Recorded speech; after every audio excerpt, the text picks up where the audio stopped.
Hi there! You're watching the Gardens and Graveyards channel. My name is Charisma and today we're meeting in the studio and we're going to do a little winter sowing. We've done this a few times before, but I'll try to, give you a real good idea of what I'm doing. Basically, I'm starting seeds in these milk jugs, or you can use a clear container like this. A handle is really beneficial to this project, but not necessary by any means. You definitely just want to start with clean containers. And the whole point of the winter sowing is after they're done being planted up, we're going to just stick them out on the back patio and let the rain water them and let them be out in the elements. And that essentially allows me to not have to harden off my seedlings. So if I grow them indoors under lights in a temperature controlled climate, then I'm going to have to take those seeds and bring them outside and bring them inside and bring them outside and gradually introduce them to the cool spring weather. If I direct sow them out in the ground right now, they will probably just be a little too cold. So these containers act like a greenhouse, just sort of like a cold frame, and just give them a little bit more protection through the winter and give them an opportunity to start growing before spring. What else do I want to say about them? I kind of think that's it. If there's more, I'll get into it as we go along. I have just a few things that I want to get started. I do want to get my ranunculus started. These are corums, not seeds. And I should have actually been doing this back in the fall. I'm hoping they'll work out for spring in our climate. I just might not get blossoms until later than expected, which is fine. These have to be soaked for about 3 hours, 2.5, 3 hours. So we're going to get that process started right away and then set them off to the side, and we'll get started on the rest of these. Okay, so I have just a bowl of water. It's warm water, not hot. And all I'm going to do is open these guys up and toss them in there. So corums, the ranunculus corums are quite interesting because they really look dead. So you could see how these look. I'll make sure that you get a nice good view of them. But yeah, just dried up icky looking things. And then they'll plump up, they'll rehydrate, plump up. And then we'll be able to, what's called pre-sprout them.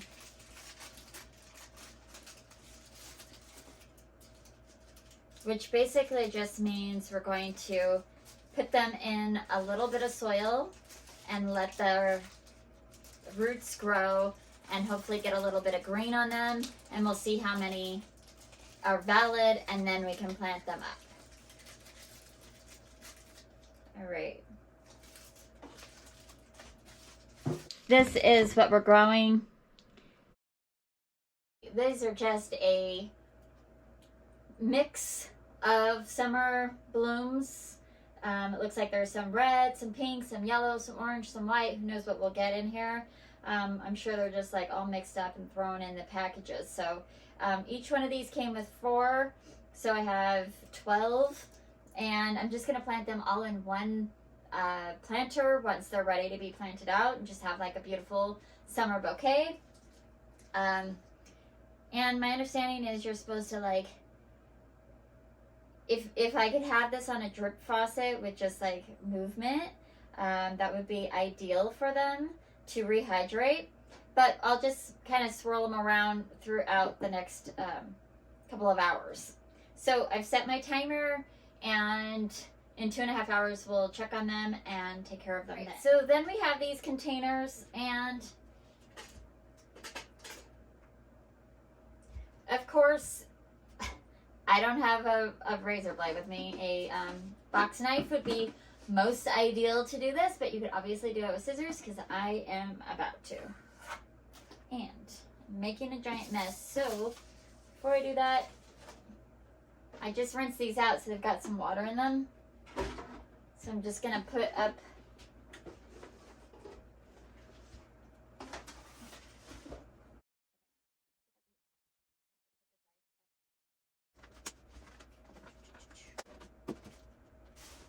okay. All right, so this is a milk jug. You could use water jug, a juice jug, whatever you got. And it could be totally clear or it could be this opaque kind of color. So I'm just going to make sure that there's drainage in the bottom. And I have made the mistake in the past of only putting like 3 to 4. I actually find that I need to put like 6 because we get so much rain here on the Oregon coast.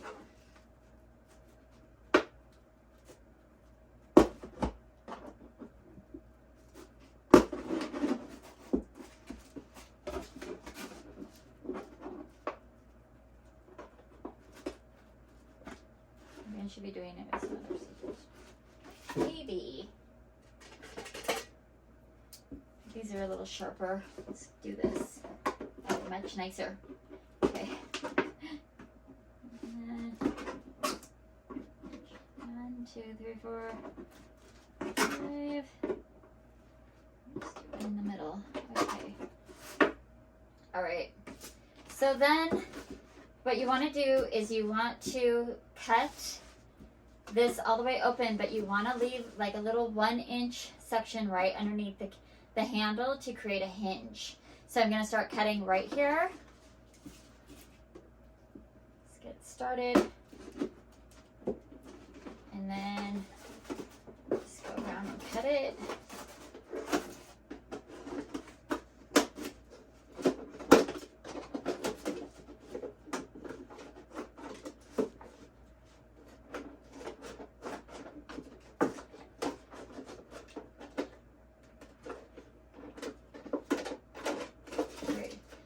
Then you want to make sure that there's a nice hinge. And so it's all together like this. I have made the mistake of making this way too wide and it's not as easy. So just make sure you give yourself like a 1 to 1.5 section there. And then we're just going to fill this bottom piece with potting soil. I have found that using seed starting mix isn't necessary in this application when they're going outside. So a little leftover in this container we can use. Just gonna tap it down a little bit so there's no air pockets. And there's a little bit of a lip for water. And then I am gonna pre-moisten this. So I'm just gonna add a little bit of water in there like this. Not a big deal. And I'm going to start with some phlox. Now this is the Cherry Caramel from Floret. And I started these as seeds under lights last year. And they ended up really leggy. And they just didn't take off as well as I expected them to. So I'm going to try winter sowing. I also direct sowed them last spring. And they didn't really come up. I have a feeling that I have birds eating a lot of my seeds. So I really like to just get seedlings out in my garden because I don't trust that the seeds are going to stay there for very long. So, according to the package here, it says, okay, so there's no directions on how deep these phlox need to be sowed. They're fairly small, not the smallest seeds that there are. I mean, they're at least 3 times the size of a poppy seed. So I feel like I could cover them a little bit. I am just going to go ahead and heavily sow them over the top of this container. And then I am going to use vermiculite over the top of my seeds. I really enjoy using vermiculite over the top of my seeds. It's helped tremendously with dampening off and mold. So in our climate, we're so wet that having these outside in the cold and in the dampness, sometimes I'll get like a little film of mold or mildew over the top of them. So I have found that using a little vermiculite over the top really helps control that. And if these were a smaller seed, I would make sure they didn't have as heavy of a coverage. I think we're going to be okay. Just cover them up with a little vermiculite. And then I'm going to go ahead and water the top. Just get it a little bit damp. Okay. That's why I brought extra water in here. Let's do this.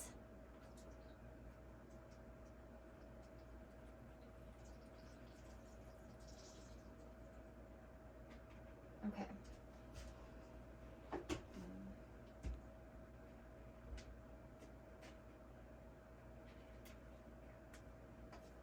Okay.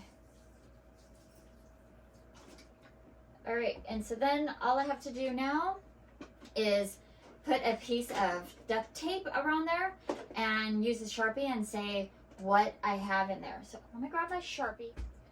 All right, Sharpie. This is the only phlox that I'm growing, so I could just write phlox right there, and I'll know which one it is. And all my jugs are still a little bit damp, so I'm gonna wait until I'm done with the project, and we'll do the duct tape right at the end, just to make sure that the tape sticks, right? All right, so we're just gonna keep moving along. And the other thing that I like to do is, this is the end of this packet, and so I'm just gonna write the date that I winter sowed on the top of the packet. It's fine. You can also write the date on the jug. That's sometimes helpful as well. All right, so again, I'm just gonna go ahead and prep all of these, and then we'll plant them.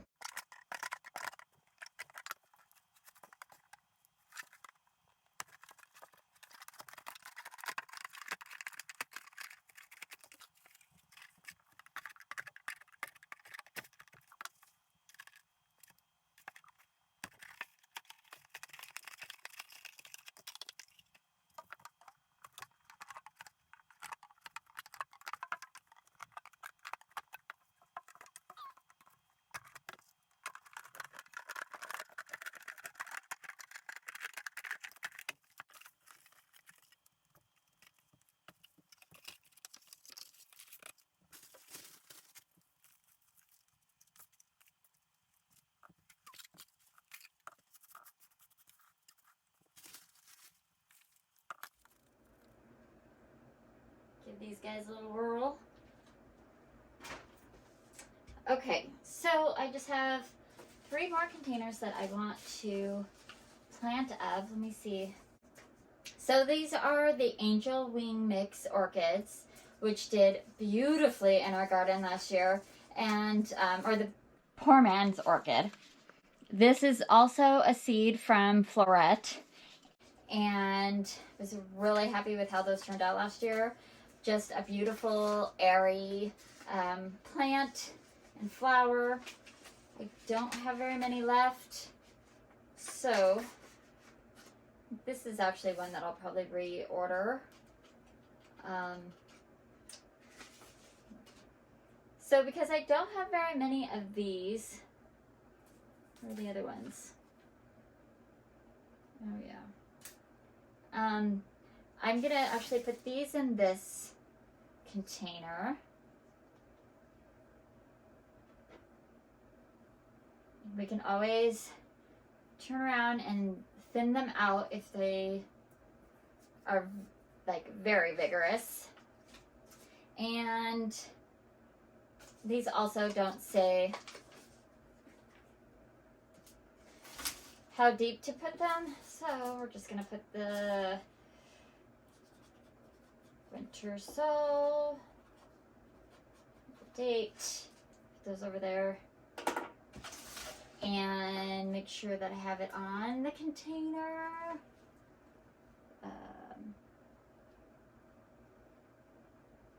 Is it Angel Wings? Yeah. Okay. And then we want to leave these lids off so that the rain can get down in there. And put a little vermiculite on the top. That's nice and easy.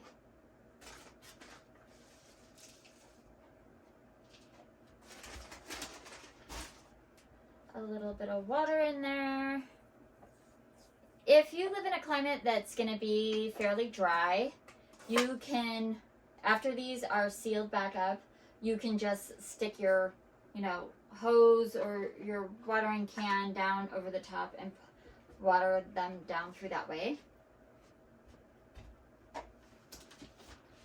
Works just fine.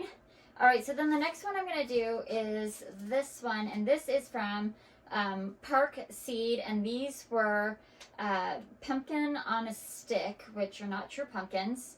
I can't remember what the flower is. Does it say? I'd have to look it up. Maybe I'll get it up on the screen. But it is an ornamental flower filler, and it looks like, I think maybe they're the tomatillo family or something. But they get these orange little fruits on them that look like tiny, tiny pumpkins, but like up on a stick. And I actually didn't get any fruit on mine last year, and I think maybe they just got started a little late. So I'm gonna try doing it this way and hope for the best. I really do feel like, much like tomatillos or other plants like that, I think I really need a lot of heat. So if it doesn't work out for me, I will try it again when I have a greenhouse. These, okay, so these say do not cover. So I'm just gonna put them right over the top. Might actually just put a little vermiculite down first to help prevent the mold from growing. It does say to moisten the soil, and that's because they want to make sure that the seed is in contact with the soil. And so we're just gonna plant them right over the top.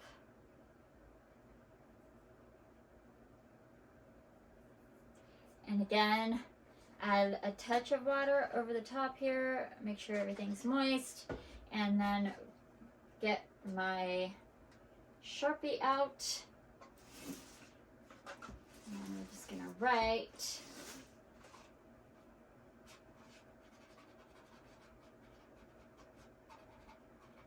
right.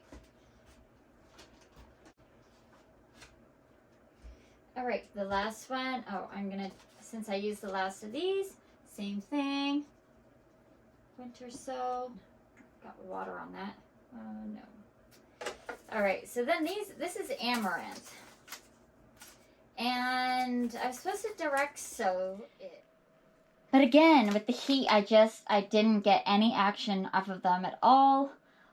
These seeds are a couple years old, so I'm actually just gonna use all of them in this application and wish them luck. Hopefully, there's not a ton in here, but it will be fairly heavy application for such a small,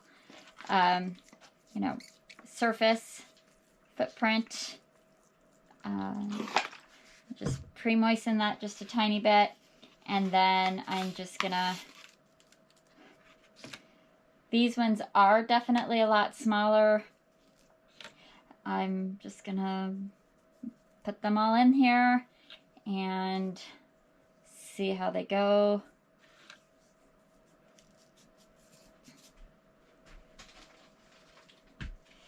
Then a little vermiculite on the top, just not a whole lot, but enough to prevent any fungus. And a little bit of moisture over the top. And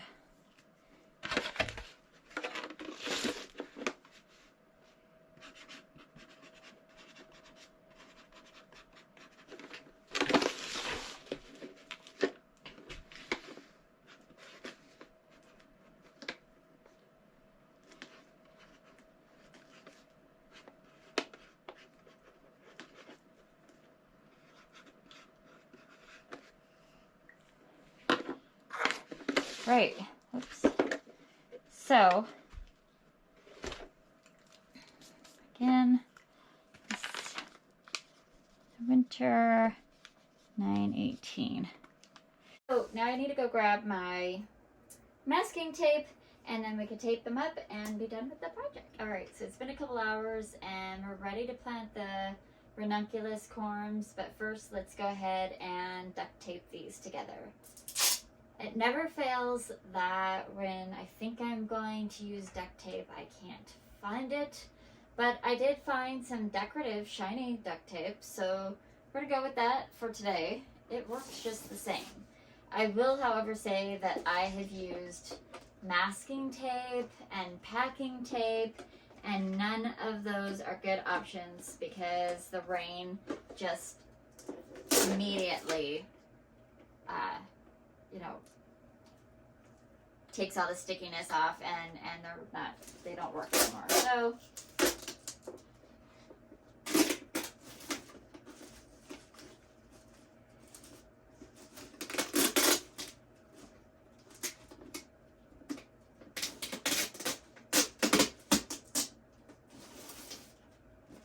the most important thing that you want to try to do is seal it so that you can create that greenhouse effect and no additional air outside of this top piece is getting into it, so they stay nice and warm.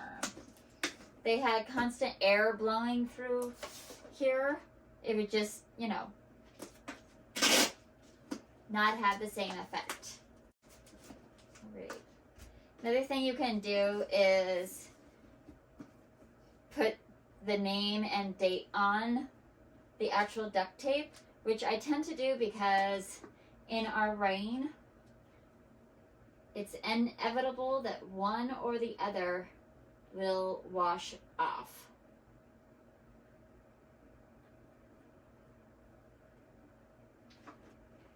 Okay.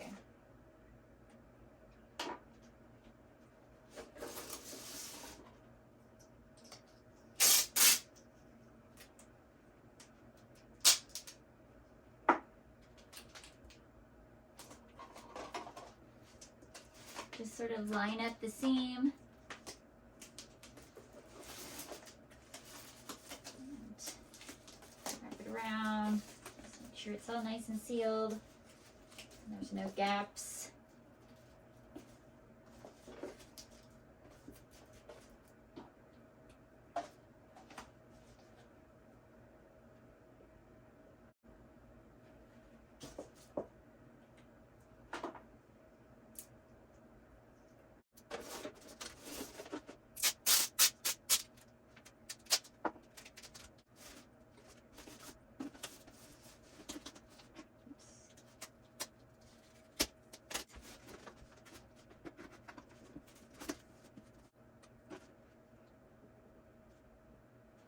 Okay, last one.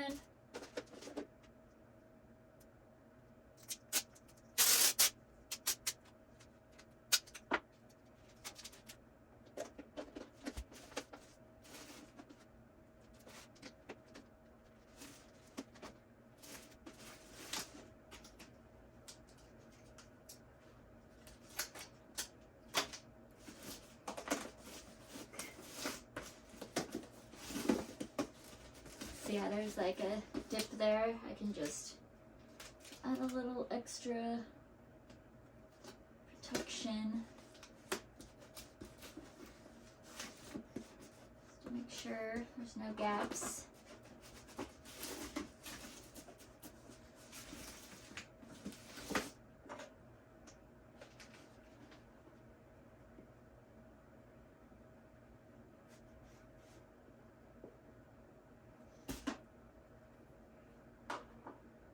Okay, so we shouldn't have to take off this duct tape at all until it's time to plant the plants out.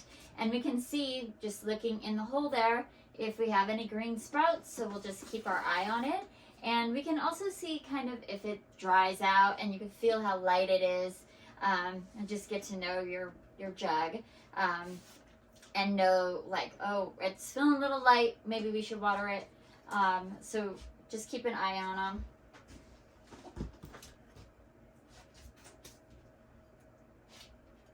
It has been about 3 hours, and these guys are looking nice and plump. You can see what they look like now, all hydrated, hopefully. Pretty cool that they do that. So I'm just gonna take them out of here and kind of let them drip dry a little bit. Something in there. Okay. All right. So for this, I'm actually using a strawberry container, like a grocery store container, and it already has holes around the edges here for breathability for your strawberries, and it has holes on top, and then it'll create a little greenhouse type environment. So I'm just gonna fill this with a little bit of soil on the bottom. This. And then we're just gonna take these corms and where the little octopus, you know, it looks like a little octopus. So where the tentacles and the roots of the roots are, we're gonna put those down, face down. And then the plant will sprout up from the top. So we're just gonna put all of these in here.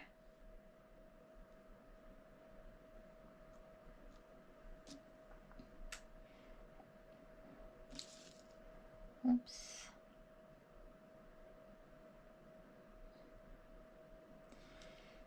Like this. Oh, it's really small.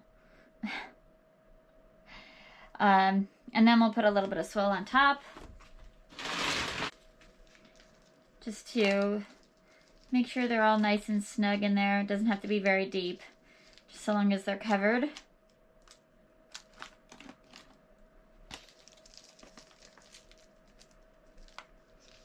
Okay. And then I'll go ahead and water them in. This is how you pre-sprout your ranunculus. Now, I don't have very many this year, so that's all I'm gonna do. So, and then I'm just gonna write on top, ranunculus, and the date, and these are, what are they, summer bloom? Summer blooms. And after a couple of weeks, I will put them out in the garden. We're in a zone 9A here, so long as your temperatures are not dropping below, I think 28, you can put them out in the garden. You could actually try to put them out right now if you're in a zone 7 and above, but I would like to pre-sprout them and try to get them going a little bit, just because we have such a long, wet, cool season. If I could get them in plant form before I put them out in the garden, it would just give them a better chance of survival and bloom. So we're going to pre-sprout them, and then I'll make a decision on if I'm going to put them in pots or if I'm just going to put them out in the garden once they're pre-sprouted. But for right now, this is where we're going to leave them until probably like the 1st of February, right in there. And because they're just under the soil, they don't need special lighting, but I probably will put them underneath my grow lights with the African violets that I have, just for ease and convenience of, you know, watching them. Okay, and then I noticed that I just wrote September 18th instead of January 18th. Wow. put these away and put the jugs outside, and then that will be it for today's project. I hope this inspired you to get a little winter sowing done, and you can see just how super easy it is, and you don't need any special equipment, and you can get your garden started early and start enjoying it and get our hands dirty. Even though it's the middle of winter, I always enjoy projects like that. So until the next time, keep celebrating your life. We will see you in the next video. Bye.